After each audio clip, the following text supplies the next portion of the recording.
You have had the thesis for quite some time that we are going to have a wave of corporate debt defaults, right. And that is then going to perhaps trigger a recession. Is that still your thesis? Yeah, basically. And now, whether the recession causes the defaults or the defaults cause the recession, I don't know how the causality runs, but I think we've got some runway left. I think another year or so of this before the defaults start to kick in. But we got a little bit of a flavor for it over the last 6 weeks with some of the things we've seen in the corporate bond market, and I think we're just getting warmed up for the real party.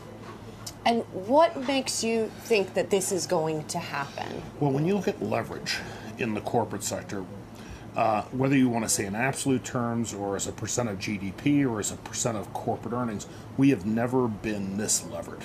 And so once interest rates have begun to move up, we're starting to see pressure already. But the Federal Reserve, I think, will get back into the interest rate hiking mode. And when that happens, our work shows that you get around 3% or so. In certain companies, free cash flow becomes so impinged that we're going to start seeing people having a hard time servicing the debt. And then, if the economy slows on top of that and we see EBITDA fall, companies are going to have a hard time making it. Why do you think the Fed's going to get back to hiking? Because, we do have the market now pricing in a much lower likelihood that we'll even see any increases this year. Look, ultimately, we're beyond full employment. The economy is growing faster than potential. And somewhere, in the next 6 to 12 months, I think the Fed's going to realize, inflationary pressures are mounting and they're going to have to react to it. And I often like to remind people that the Fed's mandate, it's a dual mandate. It's employment and inflation.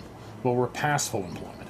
So once they see inflation starting to pick up again, then I think they're going to have to go back to raising rates. So you do think inflation's going to start to pick up again? It because will. Otherwise, the picture has not changed much in the past several months on the economic front. Right. And yet, of course, we had the Fed kind of Powell pulling back after the markets got spooked in December. And we've also seen inflation kind of fall off. With energy prices coming down, we're seeing that bleed into the core. And so with the markets getting spooked, the Fed has room to sort of pause and watch for a while. But ultimately, now that energy prices have sort of stabilized, they're starting to come up again. Employment is as strong as it is. We had great consumption numbers. Ultimately, I think it's going to drive the economy back and force us to see prices starting to come up again.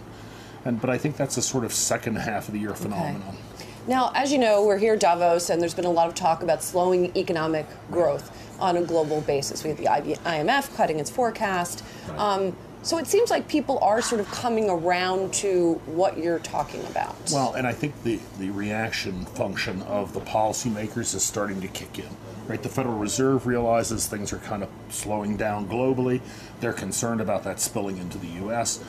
China, has announced reserve requirement reductions. Mm-hmm. Ultimately, they are also talking about tax cuts, more infrastructure spend, and maybe even eventually interest rate reductions.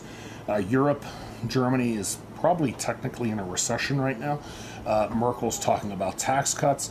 And the Bank of Japan is the only central bank in the world that's still doing QE, and they could pick up the pace of QE very quickly. So that gives me comfort that this global slowdown isn't going to spill into a recession, and that we're going to party and enjoy the blessings of monetary policy for a little bit longer.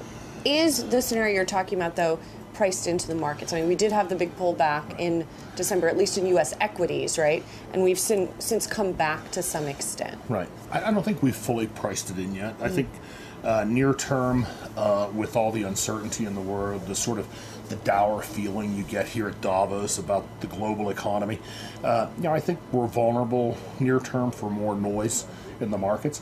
But ultimately, we haven't priced in that next leg up. And I think that stocks could probably get up another 15% from where we are today. You sound much more optimistic than I anticipated, I have to admit. So what's your strategy look like then? Well, I have to fight myself, Julius. I'm an old trader. Yeah. And I have to remind myself, am I a trader or am I an investor? Right. If you're a trader, yeah, you probably want to buy some risk assets and get long for the rally. But if you're an investor, you really want to be thinking about any strength as an opportunity to get more conservative. We already did that coming into the fourth quarter. We'd expected sort of a seasonal correction. Honestly, it was a lot worse than I thought it was going to be. So, we were sort of already set up for this. But as we go into this period, which I've called Indian summer, we had a cold snap in the markets. They're coming back.